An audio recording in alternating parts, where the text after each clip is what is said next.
Good song. Yes, sir. The good brother, what's going on? What's up, man? How you doing today, good brother?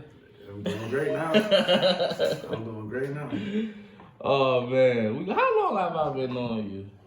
Some years. Some years. Yes, When did I first get my haircut by you? At my house, I believe. You know when though? Like, You. what year was that? Okay, so you remember my old house, or you just came to my new house? Yeah, your new house. Okay, so then, like 4 years ago, then. Dang, it's been that long. Yeah. Dang. I moved in there about 4 years ago. Dang. That's crazy. Well, this is my barber. He's a part of my life team, as I like to, I think you play a very important role in people's lives. Mine, because there's been times where, I done came in the shop feeling down, and you done got me crispy. And, I'm bro, this is my last $30 I gave to you. And I appreciate it. Yeah, you gonna laugh with that, what you do is really impactful for me, especially, young black men, I don't know, it just shifts your mood, you know what I'm saying? Even for myself. For real? Yeah. Do you know the impact, have you thought about the impact that you have on people's lives as being a barber? It's funny you said that, like, because I want to be humble when I say this too. I think that's a part of my calling as far as me touching people's lives, being a barber. Because I am gospel conscious, a Christian. I want to speak about Jesus and, spread the word. And that's a good, platform to be able to do it in. And to be able to help people, like you said, they might not feel good about themselves that day. So, give them a haircut, crispy haircut, and a good conversation. Yeah, for sure. We have a bunch of those. Yeah. We have a bunch of those, man. Yeah, we have a bunch of those conversations, man. For real, man. That's part of the reason why, honestly, I keep coming back to you. You do get me crispy. No, for sure. I appreciate that. No, for sure though. Like, you do get me crispy. Don't get me wrong. That's a large part, But just the whole vibe, the environment, you know what I'm saying? That means a lot. You know what I'm saying? Because I look at it as like kind of like a therapy session to a degree. I hear that. And it's just coming to me right now to even think about it. But it really truly is though, Even the other guys in the barbershop, it's good being around y'all. Yeah, I like the energy. Yeah, for sure. So, the Overcoming podcast, man, I'm glad you came through. First question. For those meeting you for the first time, how do you think someone would describe who James is today? Today? Ooh, that's a good question. Okay. A trying Jesus striver. I'm perfect. I'm perfect family man. Yeah, I mean, that's because my profession doesn't define me. But when it comes to my faith, my belief, my kids especially, that goes into a lot of decisions I make in my life now. So along those lines.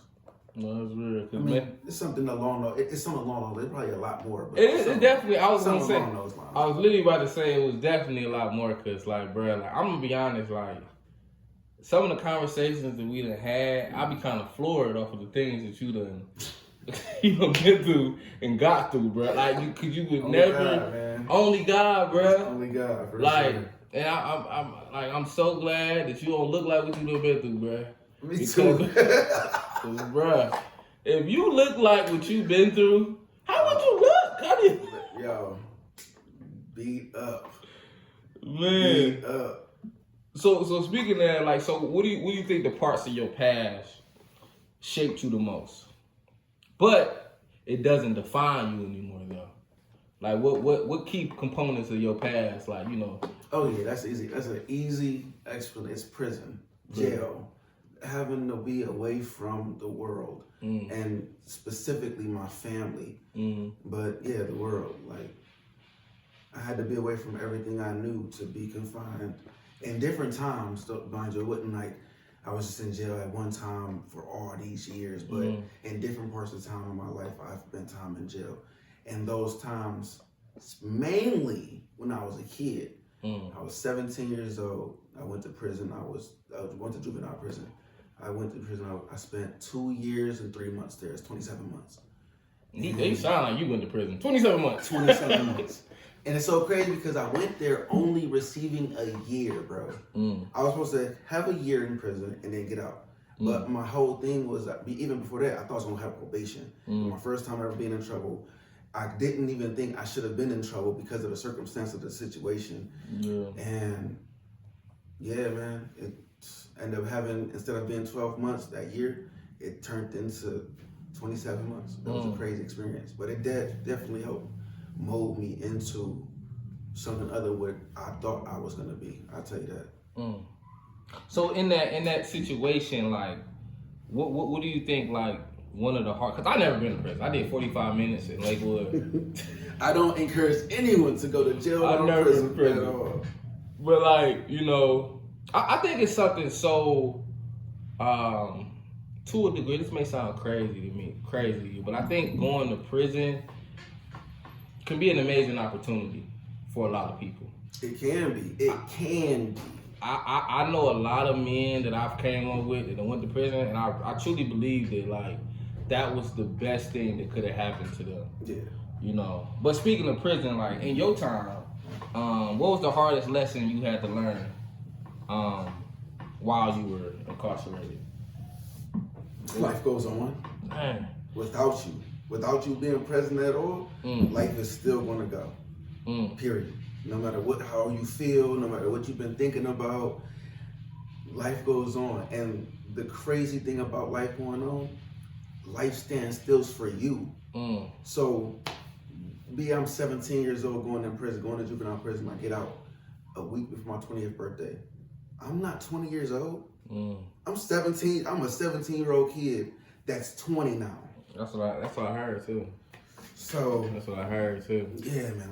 Time goes on. Not just life goes on, because you're spending your life right now in that time, incarcerated. But time definitely goes on. So with you being young though, like, did you come to that realization at that time? Because I would imagine me being young, me being 17, I don't know if I would even understand that, like, at that time. Like, did you understand, like, that was? Well, you gotta think 17, 18, 19, like, you're growing kind of at a standstill, but you have the other people and other people around you, other consciousnesses around you, other energies. So in that situation, it's like, I mean, what else are you? Go back, pause it for me. Pause it for me. So what was there a moment in prison when you realized you wanted something? No, I'm sorry. Dang, I messed up. So what was the hardest lesson you had to learn while you were incarcerated? Oh, like I said, time goes on. Time goes on. Yeah. So at that moment, like, when you were 17, like, did you, like? Oh, did I feel like that at that time? Yeah, did you? As time grew, as time got on, you get letters or you get lack of visits, and you understand very quickly how time goes on. Yeah. People have their own problems in life, which is, though it was a hard lesson to learn, bro, don't get me wrong, it was something very valuable to learn too. Because now, from that experience, I'm able to understand why people don't show up. Sometimes it's not that they don't want to show up for you, it's that they are dealing with their own problems, their own lives, that even though you're dealing with whatever you're dealing with, that's not at the top of their priority. And you would be very selfish. I would be very selfish to think that I'm supposed to be at the top of their priority when their time is literally continuously going, and I'm just sitting still.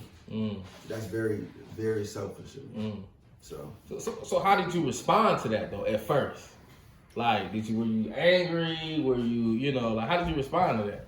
And I was angry I was there in the first place. Yeah. I mean, just to give you a little backstory, I was 16 I was having sexual relations with. I had sexual relations with this girl. She was 13, and at first they came out saying that I had, violated her, but that wasn't the case. Thankfully, she told the truth when I was in. It took long enough, but I was in court.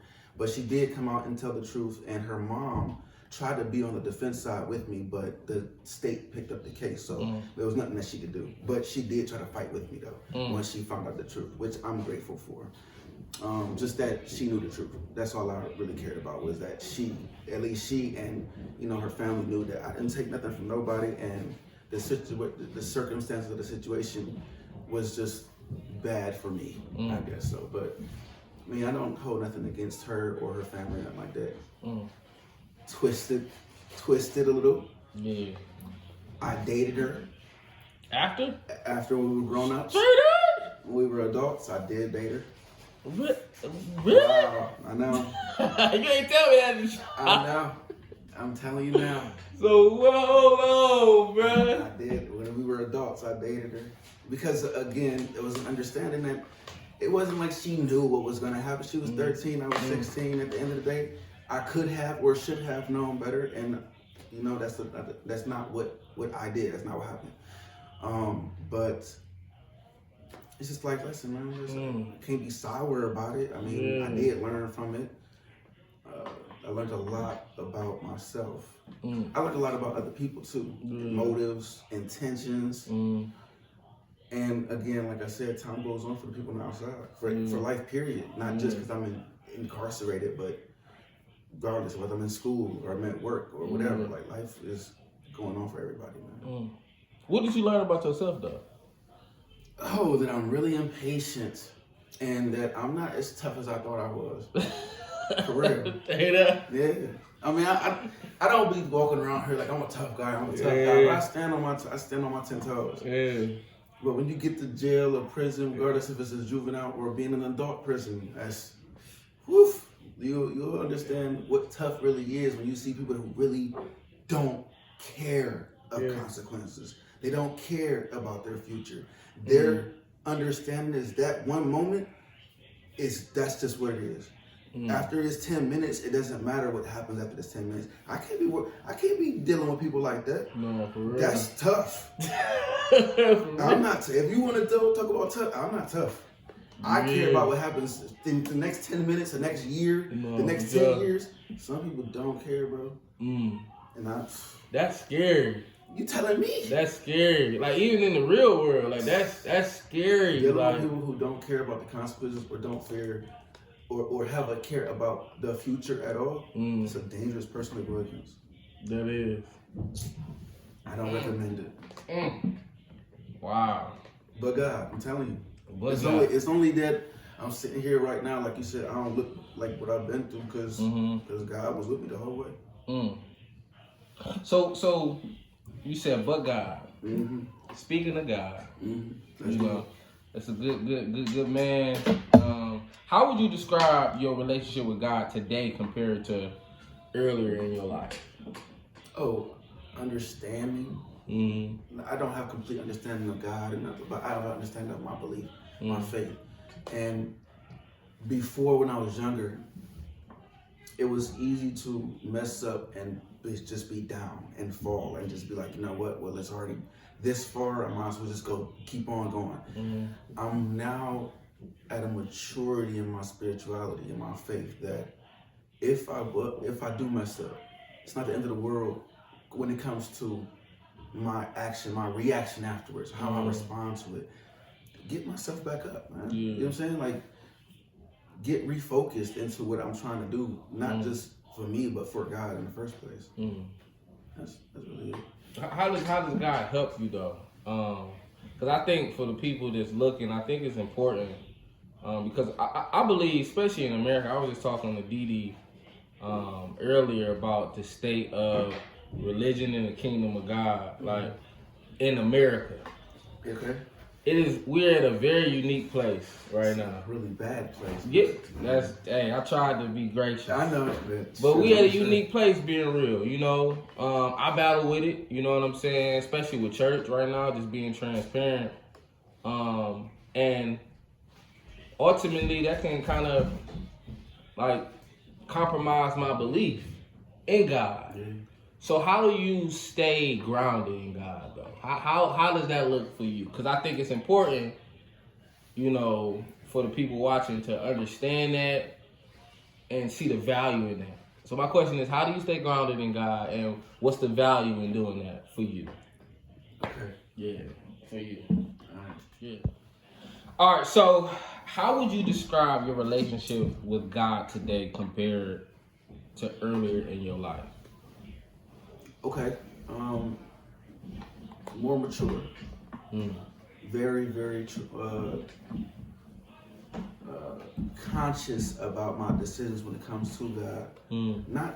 I'm not gonna say like I make the best decisions every day and things like that, but I'm conscious of God when trying to strive to be good, because none of us are good, right? We all ignorant.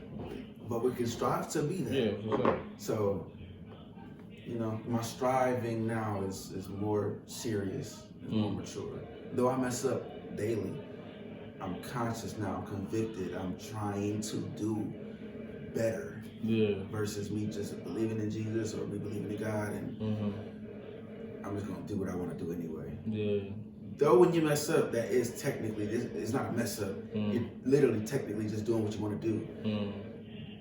But with faith and hope, I just hope that God just is looking at me like, man, he's trying. And he's after my own heart. I'm just hoping that's something that God has seen in me. No, I believe you do. You mindful of that, you know. I truly believe you do. So what does your faith look like when life gets complicated or painful? My life has been complicated and painful. So like we're talking now though, like how does your faith? What does your faith look like? What does my faith look like? I mean, that's a really good question, man. I don't know if I have the right words to explain what my faith looks like. I do the best I can. I mean, as far as loving, that's what my faith looks like love. And I do the best I can with loving. Period. I got something for you. What is the last thing that you overcame, characteristically wise, that you blame on? That you can shift the blame to you overcoming that on the power of God in your relationship. Okay, if I got this, what you're saying right, like specifically about me. Yeah, something that you battle with, something that you struggle with.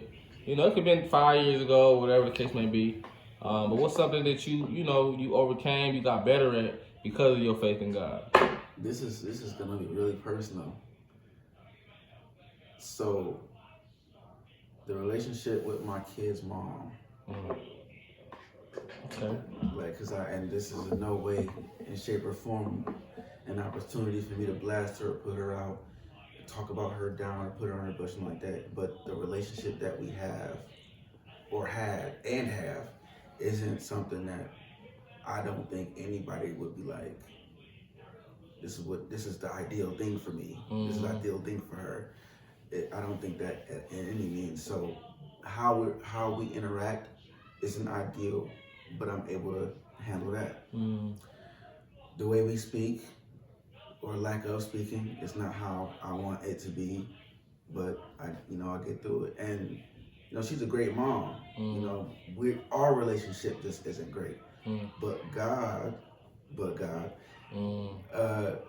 has helped me to be mindful, patient, and she may not think that, but if I give her, it's hard to say because right now I'm going through something right now when it comes to money with me and her. But in my understanding, if she used some money to do something for the kids and now she wants to do for herself, but she says she wants me to pay for this, but she didn't already pay for it, and she uses the money for her nails or hair, that's deemed okay. You know what I'm saying? She done did what she had to do for the kids. Why not, just break her off and give her the money, regardless of what she used it on. She already took care of my kids. Yeah. So she's the primary caretaker. So I feel like I have that understanding, which meant I didn't have it before, but I have it now. That's really big to me because I have some pain and hurt when it comes to that relationship.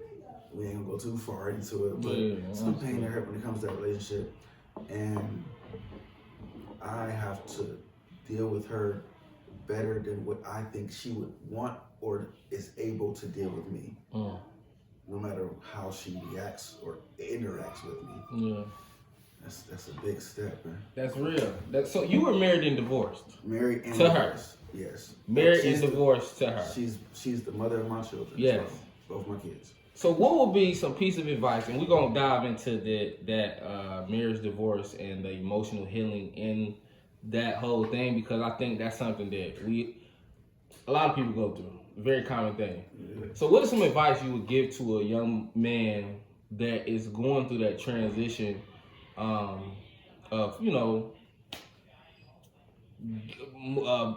growing apart, breaking up with the baby mama, and just, what's your advice to him?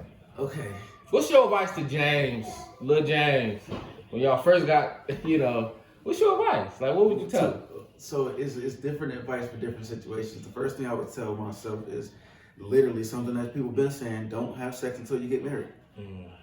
That's a really big thing that I literally believe, regardless of how well at it I am, or I try to get other people and tell them that they should do, regardless of that, I would tell myself, for real, man, wait until you get married and have sex. Yeah. That's the first thing I say. But how realistic is that today? When already, we already passed that now. So what do I say to me then? It's going to be tough.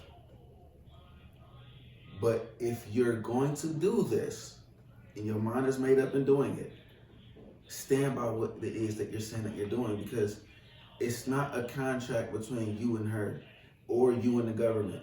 You're saying a vow to God. Period. That no matter how this woman that you chose her to be your wife, regardless of what she chose to show you before this time, you chose her still to be your wife, regardless of the reasoning. And you're saying to God while you're making your vows that I chose this woman, I believe that this is the woman for me, and I'm going to stand by sickness and health, death and part, everything that the vows come with. If you're not really ready to, no matter what, stay by that, don't do it. And when I say no matter what, I mean think about the worst case scenarios, and would you stay with her in those scenarios? And if you can't say, yeah, I would, then don't. That's a big thing. It ain't little. Like you're not yourself anymore. Yeah. You are saying and agreeing to God that you are one person with this other person. That's deep. Yeah.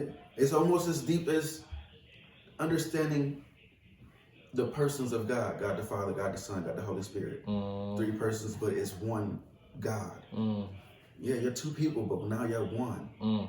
That's what y'all saying. Yeah. So she might mess up because she ain't perfect, and you might mess up because you ain't perfect. But despite what she does, what are you going to do? What are you going to stand by? How are you going to interact with her or without her if she chooses to be without you? And now what you going to do? And y'all still married. Things can get tough, man. What are you going to do in those situations? Wow. You know what's so crazy is that, like, it's more and more I talk to people and have conversations with people about healing and progression and just elevating and transitioning from, marriages or whatever. It all dials back to us, bruh. Like it really does dial back to just that. Like it may be different or a different situation, but it just always seems, I don't care what it is, who it is, bruh. Like somewhere in that conversation, it's like you. Yeah. And I'm gonna tell you this, to not to drag it on, but to show you how much it's on me. I may or may not have still been married. I'll say this. She said that she wanted a divorce, or she was thinking about getting divorced or whatever. But yet I was the one who put the paperwork in. And yet I didn't want to get divorced, but neither of us we're at that point in our marriage, quote unquote, happy in a marriage. But in 3 years of marriage, it was happy. You don't even know what's gonna be happening in 5 years, and 10 years, and 20 years. So I don't want to be like, oh yeah, if this didn't happen, if she ain't ever said that, then we would still be married. That's not the truth. I don't know if that's the truth or not. What I do know is I have a responsibility that no matter what she said at that point, I could have just been like, no, that's not what I signed up for. Straight up. Right. That ain't what I signed up for. So I mean, if that's what you want to do, you do it. But that's not what I'm gonna do. That's not how I reacted though. My reaction was very prideful, and still is. I will tell you this right now, brother. I have the same very issue right now to this day that I had right then, and it's a pride issue. With I don't know if God will help me get delivered from this or not. All I know is if a woman tells me at any point that she don't want to be with me, I don't know how to now want to proceed to try to get you to now want to be with me. Is that bad though? Like, is that necessarily? Me personally, I don't know. I think it's the way you go about it. But personally, I don't think that's bad. I think that's a lot. That shows a lot of strength. I don't know if I'm receiving what you're saying right. In a marriage, bro, it's not like we were. This is a marriage. Yeah, okay. It's not like we're girlfriend and boyfriend. Yeah. I have that same issue. Yeah, we're dating or whatever, but it's still an issue. If a woman tells me, and I was married, and that's why it's such an issue. If a woman tells me that she doesn't want to be with me, I'm instantly okay. Like, what am I fighting for? But in a marriage, it sucks because it could just also be a reflection of what's going on in a relationship right there. It may not be what women are highly emotional. So she might be getting whatever you're feeling, she probably feeling that too, like threefold. But you don't know because y'all probably ain't talking about it. You ain't opened up to her and she feels like she ain't about to open up to you unless she yelling. So you ain't really getting exactly what's the problem. Only that she's angry. It's a lot that go into that, man. And only that I've only been through it that I'm able to see it now. That's crazy. Yeah. But you gotta actively want to know what happened. You gotta want to know what did you do? What did I do to mess up that situation? Or what could I do to make sure I don't fall into that same situation? And I figured that out, right? I have a pride thing. When a woman says or does a thing or shows me that they don't want me, like, then what do I do? So so reflecting back on it, you would have fought more if you could have went back? I may not have done anything. I might have just be still and let God work in the marriage. And if I was doing that at the time and really relying on God, praying about it more and trying to really seek help, and instead of just being prideful and being like, you know what, bump you then. That might have changed her. My reaction could have hurt her. Of me saying, you know what, she did say that, well, forget you then. Women have this thing, bro, and I don't believe that we should play this game. But I do believe, we have 8 sisters in all. I do believe that women have this thing where they try to seek that validation. They might say things they really don't mean, bro. And then be sucked up and messed up when they find out what the consequences of in that situation. Again, not saying it's her fault. I'm just saying, if we can understand that psychology-wise or emotionally, then why not do better with that understanding? No, that's real. Damn. That's real. So, speaking of marriage, how long was y'all married? 3 years. 3 years, okay. 3 years, 2 kids. 2 kids. So, what did marriage, going back to ourselves, what did marriage teach you about yourself, though? Oh, that I was prideful. We back to that. Yeah, that's the big thing, like, because that's what ended initially my marriage, and what initially ended my marriage, but something else. It's not pride. That I am really loving. Yeah. I learned that because I may not, that quote unquote in love, whatever. Love is a choice, man. Yeah. And she drives me crazy. Again, not to go around the bus, I probably drive her crazy. Like, unsettling, all kind of stuff. We all ignorant, man. You feel me? But I want the best for her. Period. I want her to have the best. I don't want always for that to be at my expense or nothing like that. Like nobody does. But at the end of the day, I want her to have the best period. So I'm still loving, though. It may not look like that to everyone else. Wow. So I can imagine. I mean, I've been through a breakup. I was with the mother of my children for about 6 years, and that breakup was very traumatic for me. If I could, that kind of birthed my purpose, if you will. Everything that I can go on the whole other thing, but it made me confront a lot of emotional and spiritual things.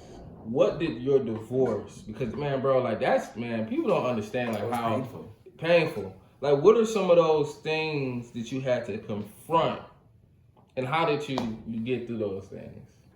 Cause you can't run away, man. You can't run away. You can't be. I definitely saw how soft I was. I'm a softie. Yeah. Because you think you don't care about situations or circumstances until you're faced with them, and I didn't know how much I cared about that decision I made with God until after we was going through the divorce. Now, we wasn't specifically divorced yet, but we was going through the divorce. And it was like, man, I some days I couldn't handle it. I'm talking about bawling, crying.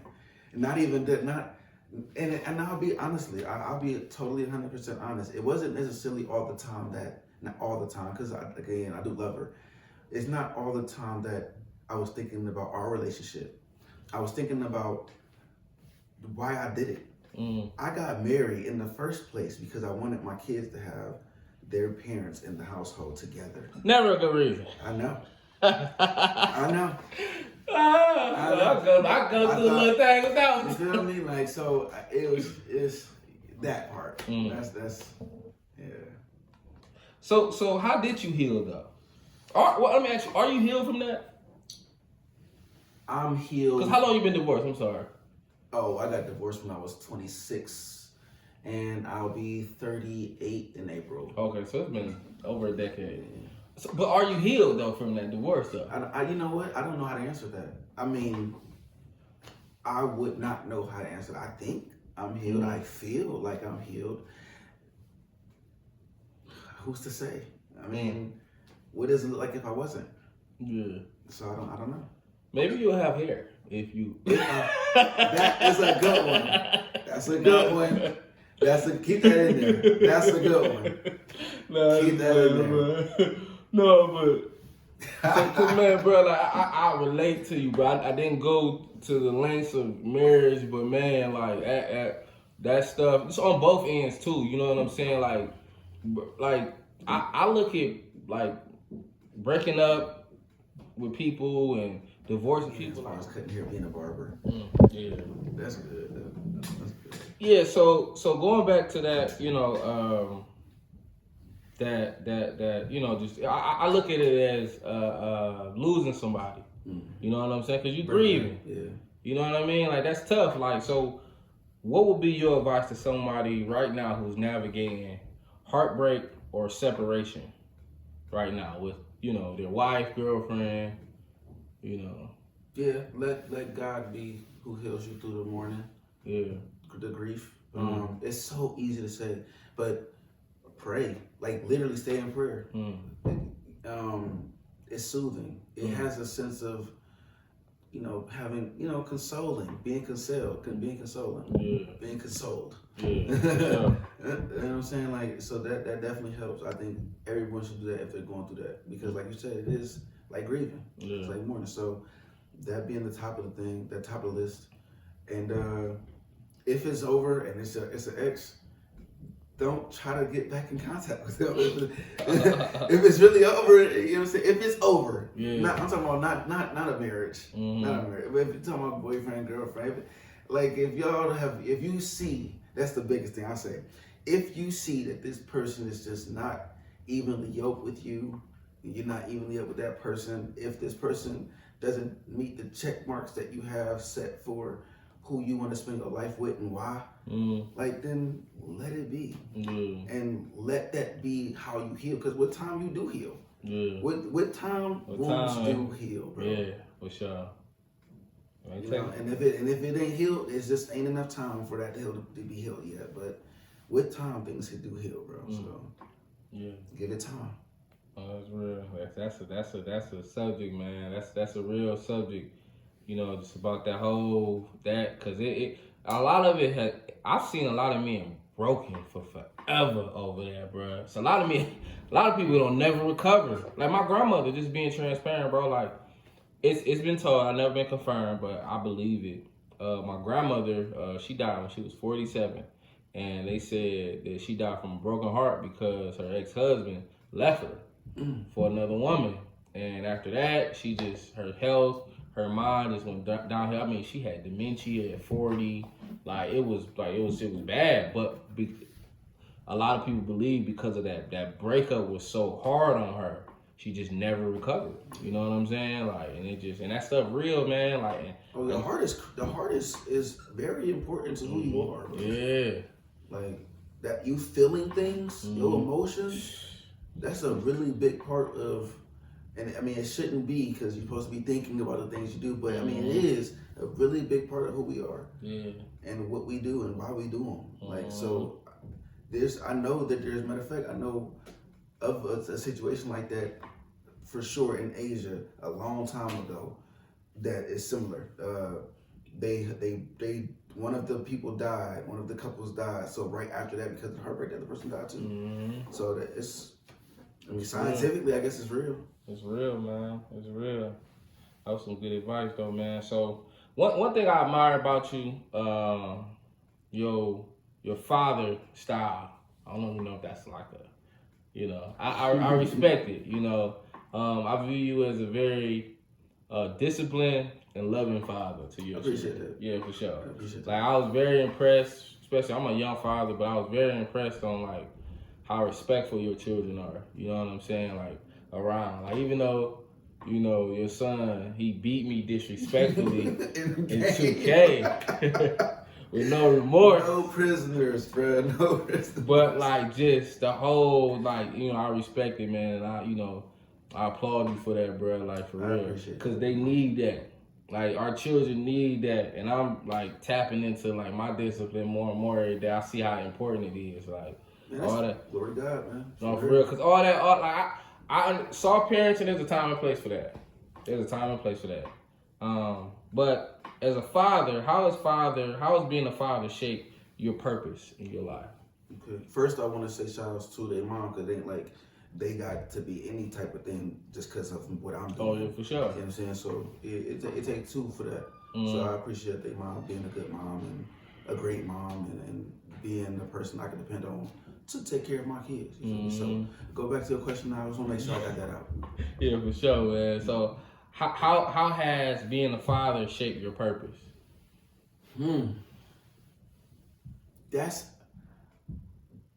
I don't know that it has. I don't know that my role as being a father helped shape any other purpose, really, because I've always, since I was young, thought I wanted to help people. Yeah. And I always felt that was definitely a calling and a purpose from God. Me being a father is just something that happened, and I'm grateful for it, but I don't know if those two meet, my purpose and being a father. I think those are great things to have, a purpose and being a father, but if they do meet, great, but I don't think they necessarily meet. Respect. So, you have a unique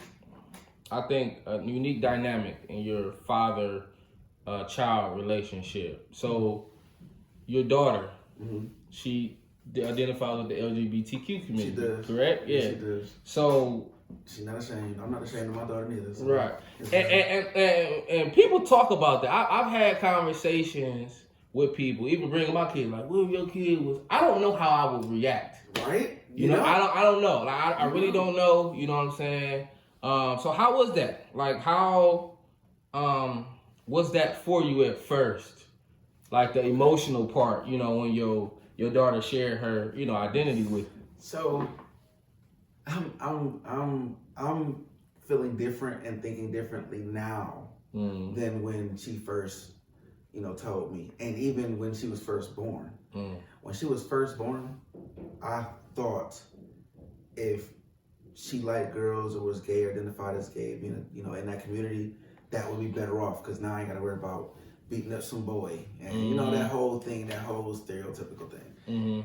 And then when she did tell me, it was more then, because this is years later. Then it was, oh well, this isn't what we've been taught. This isn't what we learn in church. This isn't what we learn from the Bible. But you understand what's going on, and she did, and we had a conversation. And who am I to make her decisions for her? I want to help her in making decisions, and the best way I can. And any time way I can make a decision for her when she's younger, I will. But what she's saying now is something I'm not going to be able to control when she's 18, 19, 20. So I have to, try to, travel around it right now. So now, like I was saying, it's more so I love my daughter, period. Regardless of what she chooses to identify with. I know that she believes in God. Me and her mom and the community have already put in place in her the belief in God or that route and knowing who Jesus is. And now that's, she's 15. She's going to have to choose that for herself. And that's not something I'm not gonna be able to really rack my brain on too much. She gotta make a decision as a person. Yeah. And I think too, man, that can be hard as a believer. It can be. Yeah, like very challenging, man. Like with your daughter identifying the LGBTQ community, and just the fact of the matter, if you believe in God.